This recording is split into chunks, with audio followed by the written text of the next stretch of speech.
ચાલો આજે આપણે ઊંડાણપૂર્વક સમજીએ ભારતના એક બહુ જ મહત્વના કાયદાને, જે છે શિક્ષણનો અધિકાર. ક્યારેય વિચાર્યું છે કે જો સ્કૂલે જવું એ કોઈની મરજી પર નહીં પણ એક મૂળભૂત અધિકાર હોય તો? બસ આ જ વાત છે. ભારતમાં લાખો બાળકો માટે હવે આ માત્ર કલ્પના નથી પણ એક હકીકત છે. તો આ ફેરફાર કેટલો મોટો હતો?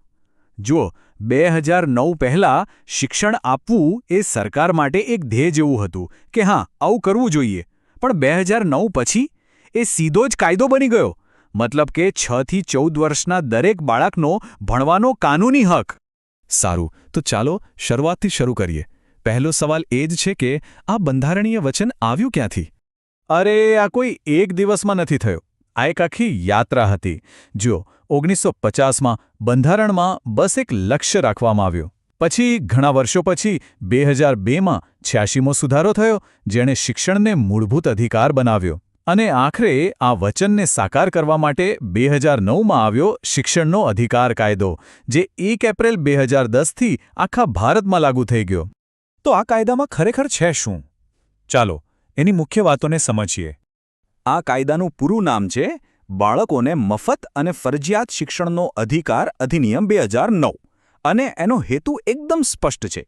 6 થી 14 વર્ષના દરેક બાળકને મફત અને ફરજિયાત શિક્ષણ મળવું જ જોઈએ. કોઈ જો અને તો નહીં.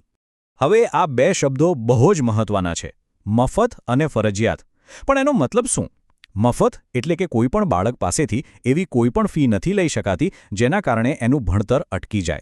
અને ફરજિયાત, એનો મતલબ એ છે કે દરેક બાળકનું એડમિશન થાય, એ સ્કૂલે આવે અને એનું શિક્ષણ પૂરું થાય એ જોવાની સીધી જવાબદારી સરકારની છે.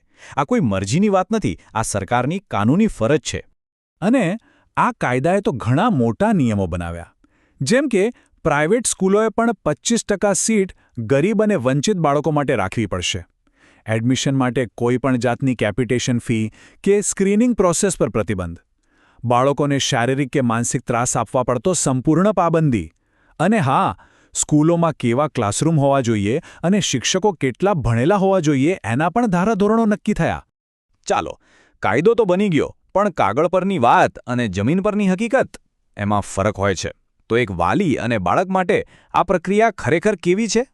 જો આપણે આદર્શ રીતે જોઈએ તો પ્રોસેસ બહુ સીધી-સાધી લાગે છે. ઓનલાઈન પોર્ટલ પર ફોર્મ ભરો, પછી અધિકારીઓ એને ચેક કરે. એક ઓનલાઈન સિસ્ટમ સ્કૂલ ફાળવી દે. પછી બસ એડમિશન લેટર ડાઉનલોડ કરો અને સ્કૂલમાં જઈને એડમિશન પાક્કું કરાવી લો. સહેલું લાગે છે નહીં? પણ વાસ્તવિકતા કંઈક અલગ છે.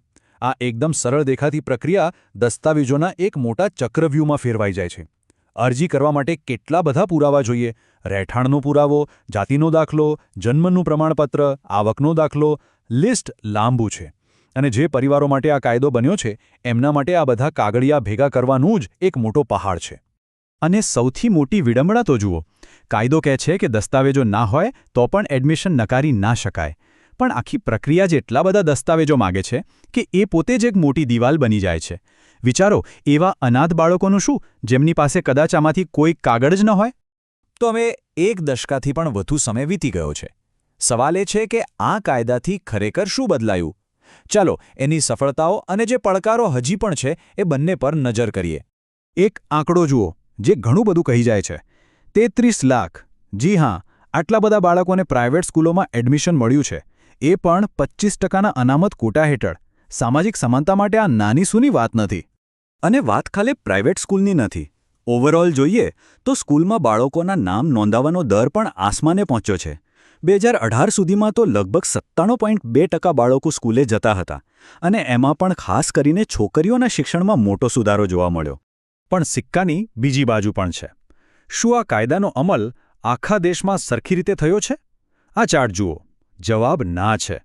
એક બાજુ પંજાબ છે, જ્યાં લગભગ 64% સ્કૂલો બધા નિયમો પાળે છે. તો બીજી બાજુ આખા દેશની સરેરાશ જુઓ તો એ માત્ર 25% છે. અને મેઘાલય જેવા રાજ્યોમાં તો હાલત બહુ જ ખરાબ છે, ફક્ત 1.3%. કેટલો મોટો તફાવત છે! અને એટલે જ અમુક લોકો આને પૂરી સફળતા નથી માનતા. જાણીતા શિક્ષણશાસ્ત્રી અનિલ સદગોપાલ જેવા નિષ્ણાતોનું તો ત્યાં સુધી કહેવું છે કે આ કાયદો માત્ર બાળકોને સ્કૂલમાં લાવે છે, પણ બધાને એક સરખી ગુણવત્તાવાળું શિક્ષણ નથી આપતો. એમના મતે આ આપણા બાળકો સાથે એક પ્રકારનો દગો છે, જે આપણી વર્તમાન ભેદભાવવાળી અને હલકી ગુણવત્તાવાળી શિક્ષણ પ્રણાલીને જ કાયદેસરતા બક્ષે છે. તો હવે આગળ શું? કારણ કે આ કાયદો કોઈ પથ્થરની લકીર નથી. એમાં પણ સમય સાથે ફેરફાર થતા રહ્યા છે. ચાલો જોઈએ કે હવે એ કઈ દિશામાં જઈ રહ્યો છે. જુઓ, આ કાયદો કેવી રીતે બદલાયો છે.